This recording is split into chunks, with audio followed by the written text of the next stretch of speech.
Hello, everybody. My name is Ana Rezende, and in this podcast, I will share my transformational journey to become a health coach. In each episode, I will address a different subject that impacts our health, whether physically, mentally, emotionally, or spiritually.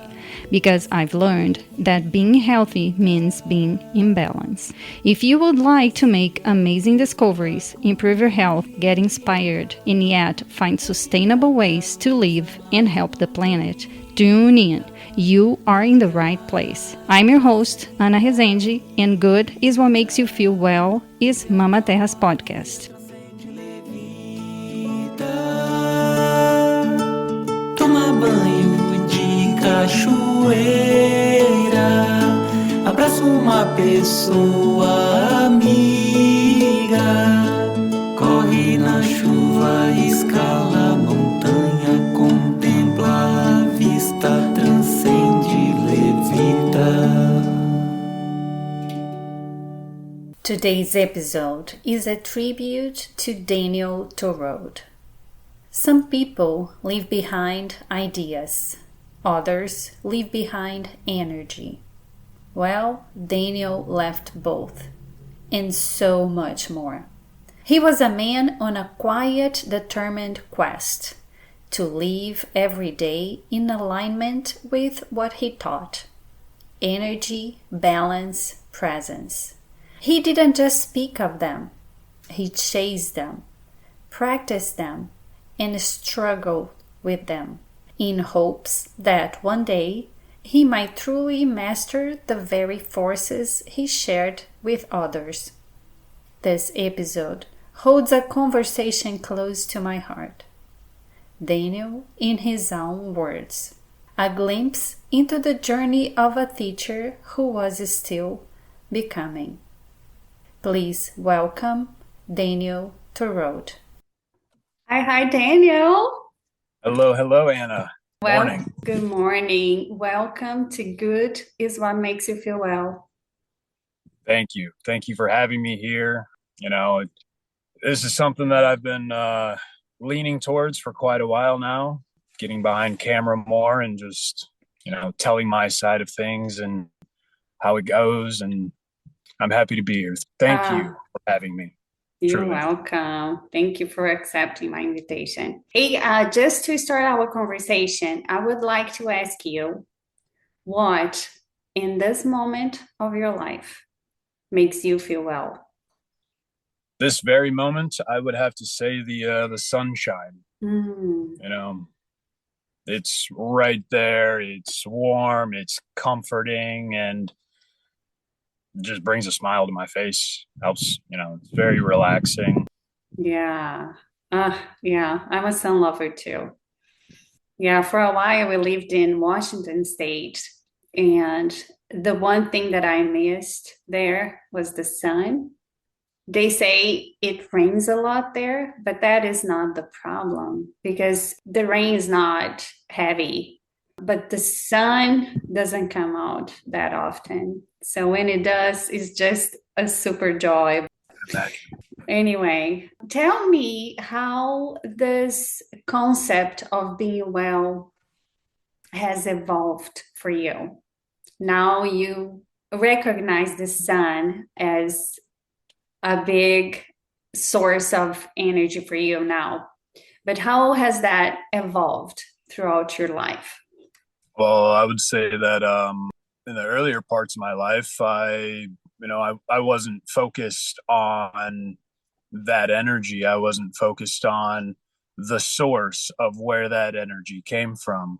And as I've started practicing being more present and in the moment, it's helped me realize what truly matters, right? The source of the energy that we feel every day, the sun, the moon is a source of energy, the earth itself, taking into account every physicality, but then the metaphysical side of it as well. Like we can't see energy. We can feel energy, but we can't see it.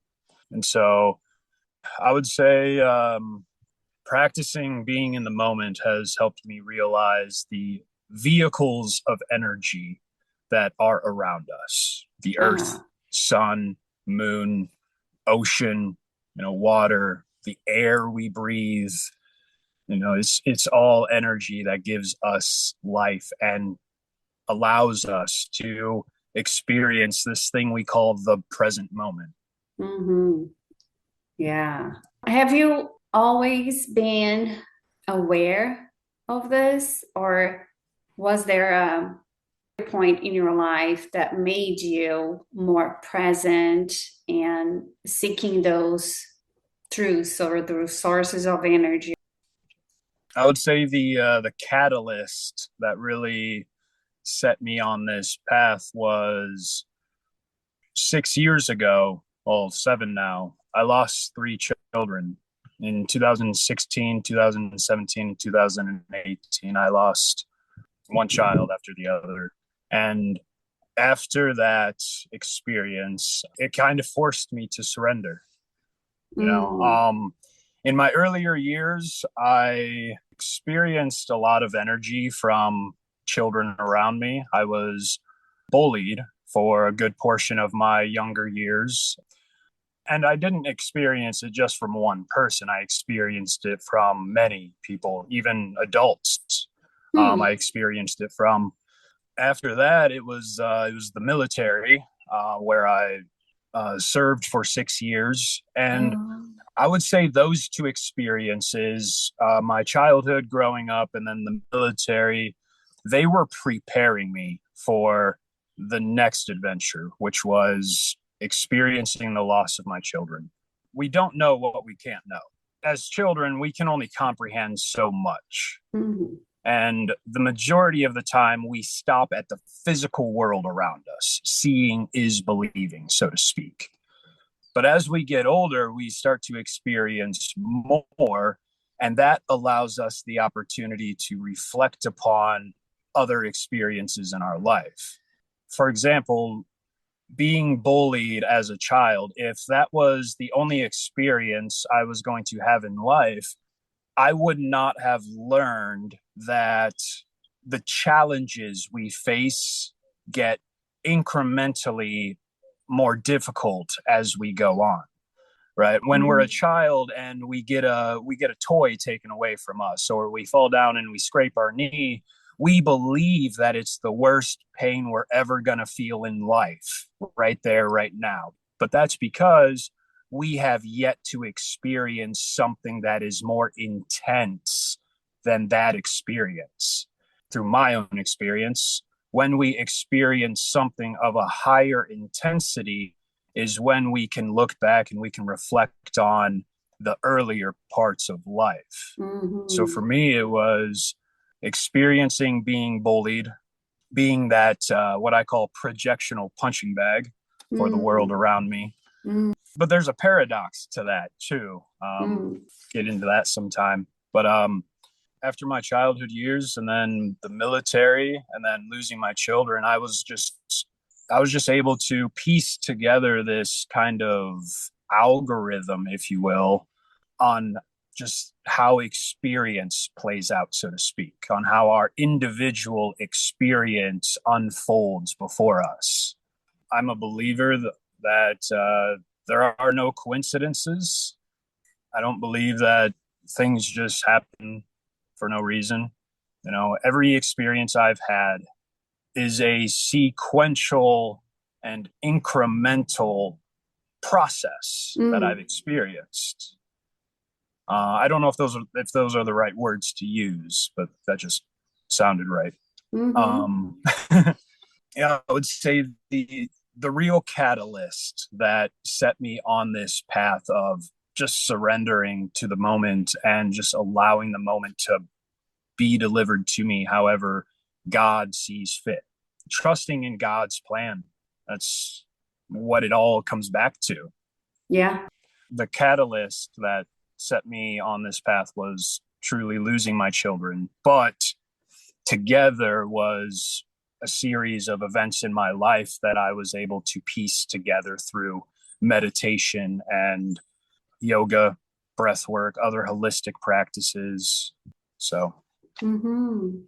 You mentioned being bullied in your early childhood. Were you able to process that before going to military, or just now you have been able to process the whole thing? I would say just recently, within the Okay. last 6 years or so, Okay. since the I would say end of 2018 was when I started really processing everything, because I before that I never stopped. I never slowed down. I was even as a child, going through that, I still had my life. I still had friends. I was still hanging out with other people and doing martial arts regularly. So that was my balance there, Mm-hmm. when I was a child, because I didn't really have that outlet, so to speak, where I could put my energy off onto somebody else. I had to use a an outlet like martial arts to bring me back to balance, to get rid of that energy that wasn't serving me so that I could work on myself. What I realized was it was all serving me in some way. Just at that moment, I didn't realize what that was because I couldn't. We can't see what we don't know. Yeah, of course. Yeah. Um, That is awesome that you now see the martial arts as that vehicle for that energy to be released. That is awesome, right? mm, A very yes. good one. Were you deployed on your years of service? Yeah, I deployed in 2011 to Iraq for about Oh, 6 months. Then I got injured overseas, so I was medevac back to the states back here for medical attention. oh, wow. Yeah, it was again another learning experience. And to me, even though I got injured, I now have brain damage. I'm epileptic for the rest of my life. To me, that's just an experience that I had to experience in order to be prepared for the next for that catalyst. You know, Mm-hmm. to me, if I didn't experience getting injured or losing any friends, I would not have been prepared like I was when I lost my first child. I probably would have ended my incarnation long time ago, because I I foresee myself, if I didn't have the bullying, if I didn't have the military, then I wouldn't have been able to handle the amount of energy that came with losing a child, let alone three. Yeah. Yeah. Not easy at all. Oh, No, and gosh. it's still not easy. I You know, know. I wake Yeah. up honestly every day struggling to find motivation to keep going. But I do have a few people in my life, thankfully, that have helped me find that motivation again. Honestly, you are one of them, allowing me to come on to your podcast and, share who I am, why I do what I do. And then, our good friends Cameron and Maddie, who have opened the space at Awakenpedia for us to release and find our balance. And then my beautiful lady Loria, she's always right here next to me. Yeah. And if I didn't have these outlets, if I didn't have you guys, I don't know where I'd be. I feel like I would either be sitting on a mountain meditating, or I would be in another life, so to speak. Oh, it's hard to, yeah, but it makes me glad that I'm on a list. Yeah. And, whatever you need, I'll always be here for you. But it's, Likewise. yeah, anyway, it's so good that I think the blessing of having those struggles is just for you to share them with other people that might have be going through the same struggles, and for your existence and the life you're living now, you can share this hope with them, right? Because there is hope. And We, that's what it is. yeah, We hope to me is a double-edged sword. It Mhm. can either it can either hold us back because we're sitting around hoping something happens or Mhm. hoping life plays out in a certain way, or it's that little spark we need to keep us holding on and motivated to keep pushing. Yeah. Yeah. The beautiful thing is that there is a reason. Yes. And probably the reason is for you to share and help other people, right? That is the most That's beautiful motivation there is.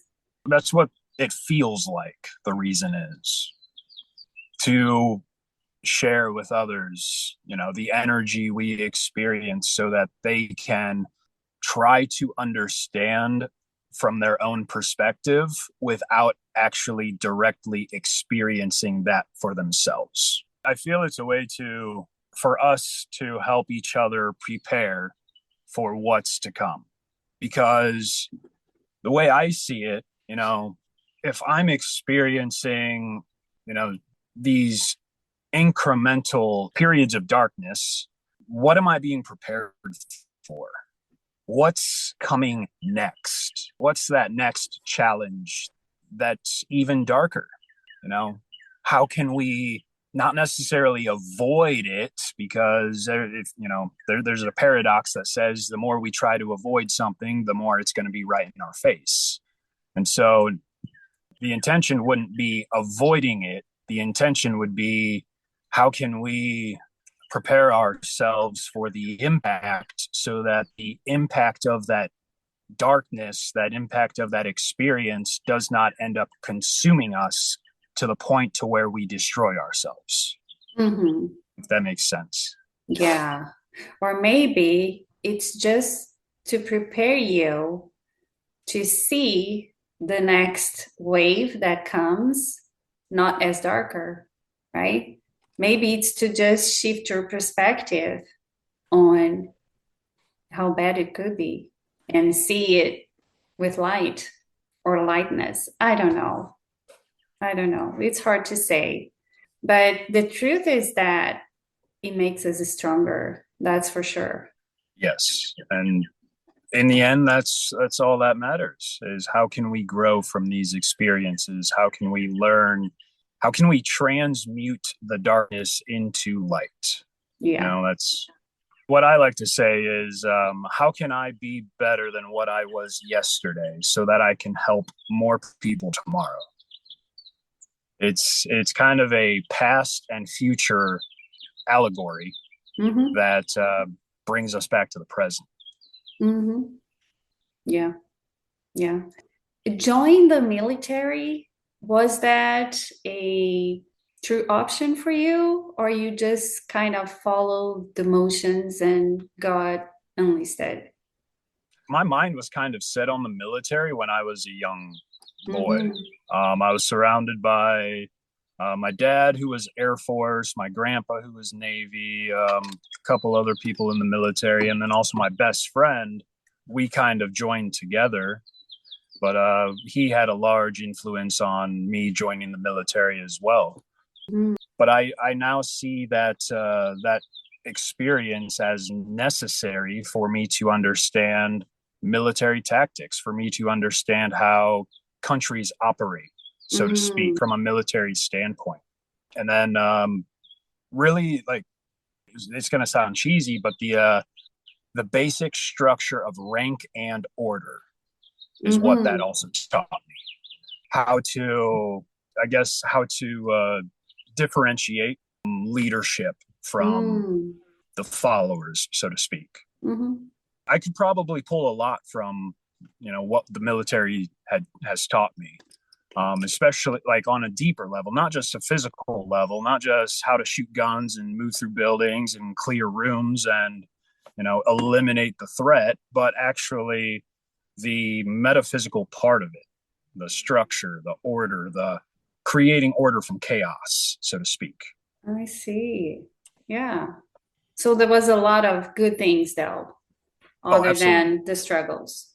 Yes. Yeah. Wow, good to know. Every struggle is just a blessing in disguise. It's that miracle that is saying, this It's is what you really need to experience. Whatever you think you're experiencing it's just fluff. It's just noise. You know, to me, when we experience those periods of darkness, that's where the true growth comes from. Because another thing I learned from the military, probably the most profound, is that we don't learn from our victories. Unless you're the Navy SEALs or the United States military doing after action reviews after every mission, you're not learning from your victories. We celebrate our victories, but we tend to learn from our losses the most after, the self-pity and the self-guilt. And then we'll reflect upon, why that experience is happening, and we'll take little bits from it. But how often do we learn from our victories? that is That's another thing that the military taught me. Always learn something from every experience you have, because there's something to learn. There's something that's uncovering your authentic self, Yeah, that is absolutely true for everything in life. And we see that in sports and in politics and everything, in everything. Yes. Yeah, that is so true. So there is this Disney animation that I love. That's called Meet the Robinsons. I don't know if you saw it. I did Um, not. it's so interesting because the guy is an inventor and he has kind of a museum in his home with all the experiments that had failed. And he celebrates them all because he says that is how we grow. All those failures actually led to other things that were important. So it is really amazing, the same concept of what you just said. Celebrate and learn from your failures Yeah. and from, the losses. Awesome. Celebrate the victories always. Yeah. So then, when was that you started to develop what you use now in your life that you call energy management? The Um, process. Yeah. Honestly, that didn't come to me until a couple years of meditating. Like, Mm-hmm. because I gained bits and pieces along the way, but I didn't start piecing it all together until I was able to battle through the darkness, so to Mm-hmm. speak. And that took a couple years of meditating and just isolating myself and being by myself to deal with that, because I was holding on to so much energy, and I I never released it. I had martial arts to bring myself back to balance, but I didn't necessarily release all of the energy I was holding on to. And so over the years, it just built up and built up and built up. And so it took about 2 years of me isolating myself away from people, not every single day, but a good majority of it. I would say 5 days out of the week, I was isolated by myself, camping, hiking, climbing a mountain, doing something outside. I was rarely inside, because during that time, I had moved from Missouri, my house in Missouri, to my brother's house in Utah, where I was staying with him for a little bit. And for me, if I stay in a house too long and it's quiet, then I start hearing echoes. I start hearing the voices I don't want to hear. I mean, I do, but it's difficult, and it's my children. If I'm in a house, I hear just empty echoes down the hallways, and that to me it's not where I want to be. Mm-hmm. It's where I know I learn the most from, but I find more peace being outside in nature, Mm-hmm. and I find it easier to reflect upon experiences when I'm out in nature and in the sunshine, in the trees. I can't find that in a house or in a room surrounded by Mm-hmm. four walls and a ceiling where it's literally a physical construct of a boundary set on you. And so Mm-hmm. that feeling of I'm trapped, I'm stuck, I don't want to be here is just too overwhelming. Mm-hmm. So Yeah, I nature just gives us this abundance mindset of everything, even space, right? It's an abundance of energy, connection, space, light, and life, right? yes. So, yeah, I feel that too. I have this really strong connection and want to go back and, put my roots down in the earth, in the ground, and live Well, more of a connected life. Yeah, in that way. well, and I, that's what I found is our natural state, being in nature, not being in a house, and you know, Absolutely. because to me, the wood, the walls we are surrounded by, it's not alive, but it's also not dead. It's stagnant. It collects that energy and it just creates this stagnant environment. And so to me, I've found if we're changing that environment, we're allowing that fresh energy to come in and the old energy to dissipate. And we're not allowing that opportunity for that stagnation to set back in. We're constantly chasing that new environment, so to speak. Mm-hmm. Yeah. Which we could argue, it could be an ego or we're running from our past, so to speak, but that's not what this feels like because I'm able to reflect upon my experiences no matter where I am. It doesn't matter what I'm surrounded by. It's all up here. Mm-hmm. And Absolutely. it's what I carry with me. So, if I'm carrying all this energy and these memories with me, I might as well put myself into an environment where I find balance, which is Mm-hmm. nature, being outside. It's not being in a house, sitting on a couch watching TV.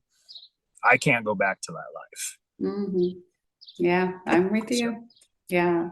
You mentioned meditation and other holistic practices like breath work and yoga, right? So yes. is that basically how you take care of yourself now and balance your energy through those practices? Among others, but Mm-hmm. meditation and yoga are my primary practices. The term I like to use is healthy outlet. What healthy outlets can we create in our life that not only help us grow, but also help us maintain that balance at the same time? To the point to where we're intentional about the balance.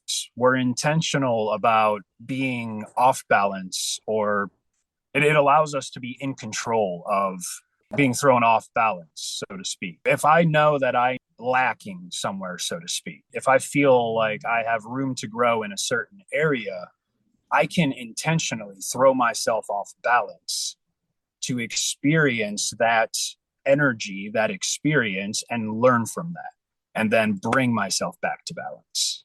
It's kind of brings choice back into our life, our choice, Mm-hmm.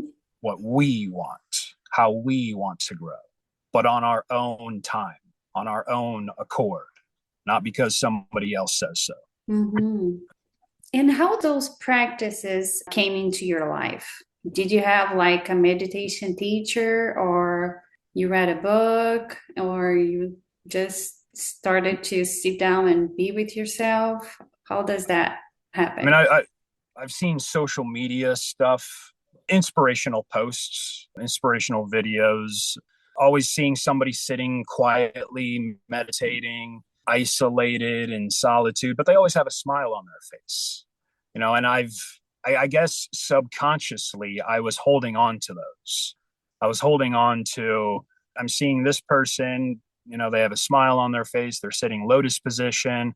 There's something there, you know, Mhm. and it just, I guess, snowballed into this. Now it's my everyday practice. I meditate between 6 and 8 hours a day, usually. Wow. So It's really become a full-time practice for me. From, like everyone, I started with 5 minutes a day, 10 minutes a day. And I realized very quickly, because I had a lot of time on my hands, that that wasn't enough time to meditate. That was enough time to get comfortable and settle into, my practice, but it wasn't enough time to actually reflect upon. The art of meditation is the art of reflecting on our life, or the art of reflecting on everything we experience, everything we know. And so, again, I was kind of thrown into it. After I lost my third child, I gave up. I surrendered to the world. I literally stopped paying my bills. I just gave up on life in general. I didn't care anymore. And that not caring led me to sitting, and just sitting. No music, no TV, no sound, just me and the echoes I wanted to avoid. And that, through my own discipline of not wanting to do anything else but be by myself, that allowed me to create this meditation practice that started off as this very dark reflection. And I was screaming into pillows. I was punching walls. Thank God I was not around anyone. Would I have acted that way if I was around people? I don't know. It's possible I could have, used them as my outlet, but I made sure to not use anybody as my outlet, because I didn't want to put that pain onto others, because of the subconscious programming I experienced when I was a child. I saw it as, if I put my problems off onto other people, then I was bullying them. I was giving them my energy and they didn't deserve it. And so that kind of forced me into self-isolation, where I spent a couple years of my life. The great thing it was, I had the society around me to help me with that. It was during COVID. It was during all the lockdowns. And so that kind of reinforced my isolation and my solitude, and allowed me that time to rebalance myself, to reflect upon the experiences I had and how they were connected, and then that's where I realized that these challenges we face get harder and harder and harder as we go. So it makes me ask the question, what's next? What am I being prepared for next?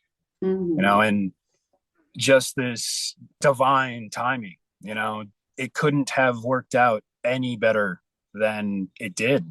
That's why I always come back to trust in God's plan, because we can sit here and create plans all we want, but we're not thinking big enough. Right? Yeah. We're focused on this small portion of time we call life, when we're actually living out this grand existence. Yeah, And exactly. That to me, it really opened my eyes to just the possibilities of life, and energy, ego, karma, balance, connecting it all. During that time, I created what I now call energy management strategy, how to navigate this life so that we can essentially live a stress-free life, or a stress-free moment where we carry that with us. Moment by we don't moment. we don't allow the world around us to influence that energy. We carry that balance with us. And so divine timing, just what's the best way to teach a child to swim? Throw them in the water. Yeah. Don't throw them in the water. And then that's when they flail. That's when they learn, okay, I kick my legs, I do this. And then, you're right there if you need to dive in and get them. But sometimes the best ways for us to grow are often the hardest and scariest. Yeah. And isn't that interesting how the universe just gave everybody that chance to be isolated and look inward during those years? And now we are seeing, more people emerge that are talking about what we are talking about, Mm-hmm. facing the darkness when we're alone, not putting our problems off onto other people because we're trying to feel better in the moment. You know, how can Yeah. we how can we be better than what we were yesterday? Yeah. Simply to help more people tomorrow. Yeah. Yeah. So tell me what other energy outlets you have or any other strategies that you have in your energy management system. I draw. I'm teaching myself the Native American wood flute and the piano. Wow. But my primary outlet, I would say, is cooking, baking. Oh, I'm a I'm self-taught pastry chef. oh my I'm gosh. actually, with Loria's help, we are actually opening a coffee bar bakery up in the Aspen Valley in July. Wow. That is Um, amazing. it really is. Talk about divine timing. Yeah. When you say you meditate 6 to 8 hours every day, you mean Yes, living meditation, right? Or it's the not sitting always. meditation, or A both? lot of times it's seated. Okay. Yeah, but a hybrid of both. A lot of times during my meditation, it's seated or I stand. I just stand in a comfortable position. Usually my arms are behind my back, my eyes closed. I'm gazing into the sun, something like that. Just a relaxed position, and that allows me to enter into the flow state. Hmm. To me, meditation is not sitting lotus position, wrists on your knees with your pointer finger and thumb adjoined, three fingers extended, eyes closed, back straight. That's not meditation to me. That's an ego that says you need to be in this position in order to call it meditation. But it's Okay. not, because Uh-huh. the majority of people sitting in a lotus position are uncomfortable. And if you're uncomfortable, you're focusing on your body. And if you're focusing on your body, your mind is not focusing on itself, or your spirit is not focusing on itself. So to me, meditation is, can we simply maintain a reflective flow state? And there we have to differentiate the different states of consciousness. In my opinion, I've learned that we operate under one of a few different states of consciousness. We have the practical state, which is where we are either working, we are learning, we are putting our energy towards something practical. And like reading. Reading is some practical, practicing music is something practical. While it may intermix with the flow state, it's primarily practical. Then we have the static state, which I see as sitting on a couch watching TV, scrolling through social media endlessly, watching pointless videos on YouTube. Something where our energy is just being spent, but there's nothing coming of it. Do we learn So, anything when we're sitting there binge watching a television series? No, you don't learn anything. You're fantasizing about the character and being a part of the play and all that, but it's the fantasy. yeah, So there's no energy exchange, right?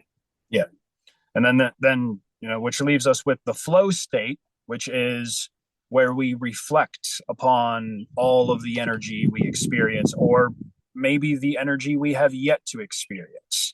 We can think about a future experience without it becoming a fantasy. if, Hmm. if it's too far out there, then it becomes that fantasy. But if it's something that's realistic, can that we can make happen right here, right now, then that to me is part of that, creating the strategy of what's next, what our next step looks like. We need to have some sort of a direction if we are to take that next step, so to speak, which is kind of contradicting in itself now that I say that, because if we are truly surrendering to life, then we are just taking that next step with blind faith, which is a whole nother conversation. Yeah. Living our life through faith rather than just blindly walking. Hmm. if that makes sense. Yeah, it does. Not blindly, unconsciously walking. Yeah, yeah.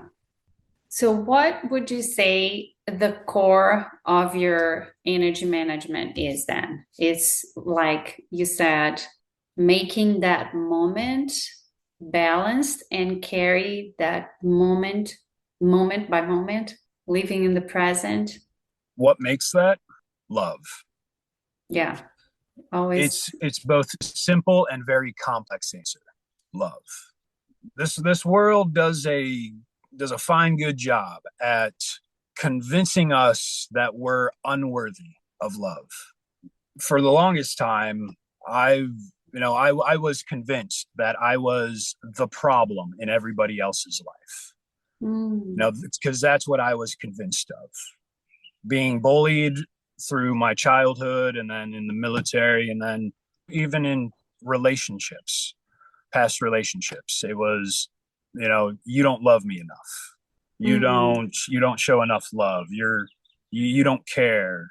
Definitely a lot more than that. But I was just from the experiences I had, I was convinced by others that I was unworthy of love, really, which I was carrying with me into, my daily life.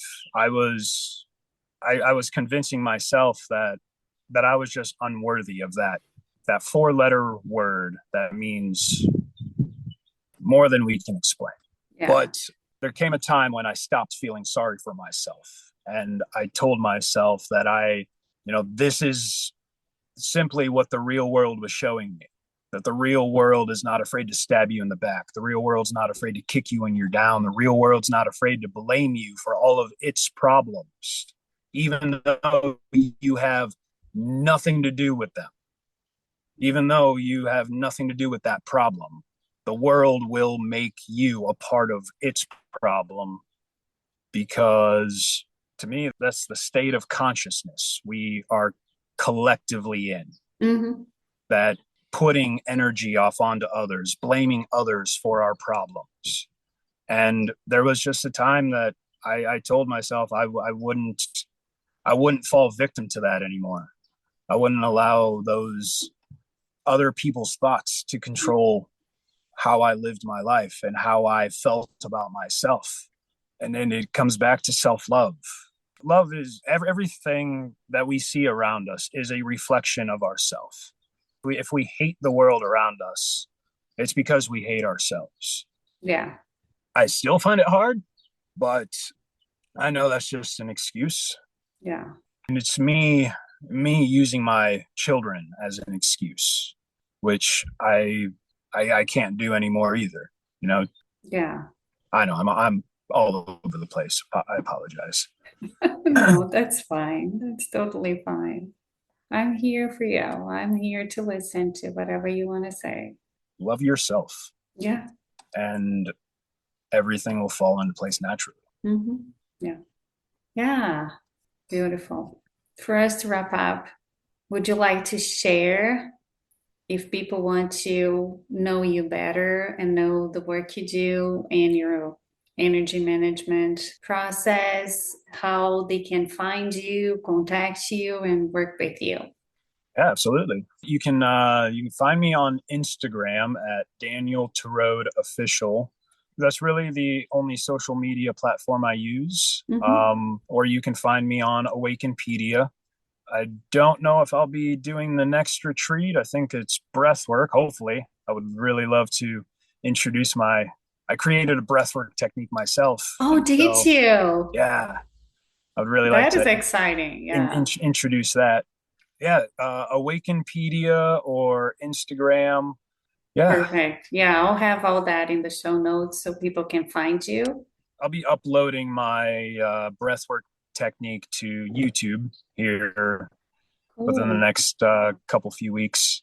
So I just got to put that into video and then upload it. So eventually, Yeah. here soon, I'll have a YouTube channel. So Perfect. I plan on doing some guided meditations here in the near future as well. So you probably find those on Awakenpedia. Mm-hmm. Yeah. All right. Anything else you would like to say that I did not ask? How are you? I'm doing well. Yeah, I have been learning more and more to manage my energy and keeping my cup full. Beautiful. Yeah. I'm Also through meditation and breath work, and I have a massive morning routine with lots of quiet time that I do need. And yeah, trying you to just said grow every day a little bit. beautiful. You just said something that caught my attention. If we are to give our energy to others, our cup has to be full first. If we are to help others find balance, we must be at balance ourselves. We must know the practice. We must know how to fill our cup time and time again if we are to continue to fill the cups of others. Absolutely. Yeah. Yeah. Beautiful. Thank you so much, Daniel. Thank you, Anna. I am beyond grateful to be on here and get the opportunity to have a conversation with you. And hopefully, there's some out there that will see this message and Benefit from it. Yeah. That's why we do this. there's a saying in the Kabbalion Hermetic philosophy: the lips of wisdom are closed except to the ears of understanding. Oh, wow. Say that And again. the The lips lips. of wisdom are closed except to the ears of understanding. Wow. That is beautiful. Hope my message can find a few people anyway. I hope so too. Thank Thank you you. so much for your kind words, and I'm so glad we had this chat. Me as well. Thank you for providing the space for us to dive deeper. Yeah, always. Beautiful. Thank you so much. Thank you, Anna. Have a great day. Have a great day too. We recorded this episode just weeks before Daniel passed. Listening now, it feels like more than a conversation. It feels like a part of his legacy. A gift from someone who didn't just speak about energy imbalance, but who strove daily to live it. Even in the face of his deepest shadows, he kept showing up, hoping that one day he would truly master what he taught. This episode is a tribute to his courage, to his humanity, to the light he shared, even while navigating his own darkness. We rarely know the full weight someone carries. Daniel reminded us that healing is not a destination. It's a path walked with intention, humility, and heart. To his family, friends, and all who were touched by his spirit, may you feel his essence in these words. Through every pause and breath, may you hear the echo of someone who truly tried to live in alignment. This one is for you, Daniel. Thank you for your presence, your wisdom, and your walk. I celebrate your life.